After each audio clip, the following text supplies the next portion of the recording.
মালিক রে, আমি বড় পাপী, আমি বড় গুনাহগার।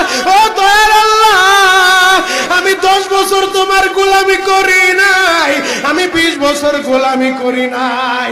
আল্লাহ আজকে মনিরুল ইসলাম শরীয়তপুরী আমার ভাই শোনা গেছে তোমারে বন্ধু বানাইলে ওই জান্নাত পাওয়া যাবে। মালিক রে, তুমি আমারে দাও না মাফ কইরা। যুবক রে, যদি কেউ আল্লাহরে বন্ধু বানাইতে পারে তার কোনো আর চিন্তা নাই, তার চিন্তার কারণ নাই গো বাবা। এ যুবক ভাইরা, দাড়ি পাকা বাবাজিরা, সবাই আমার দিকে একটা নজর তাকান। এই যে দেখেন আমি হাতের ভিতরে আহারে টিস্যু দিয়া কাফনের মতো একটা দৃশ্য বানায় ফেললাম।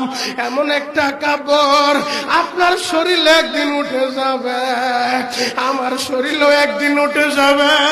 ও চেয়ারম্যান ভাইরা, ও মেম্বার ভাইরা, ও নেতা ভাইরা, ও আলেম ভাইরা, এখন কাঁদতে বলছি শুধু কাঁদবা। জীবনে কত জায়গায় আমরা গোসল করলাম, আহারে কক্সবাজার ঘুরতে যাইয়া সমুদ্রের ভিতরে গোসল করলা, কুয়াকাটায় ঘুরতে যাইয়া সমুদ্রে গোসল করলা। এই যে মাদ্রাসার পুকুরটা ভরাট করছে মসজিদের জন্য, বিশাল বড় ময়দান এখন হয়ে গেছে, এই পুকুরের ভিতরে কত মানুষ গোসল করছে।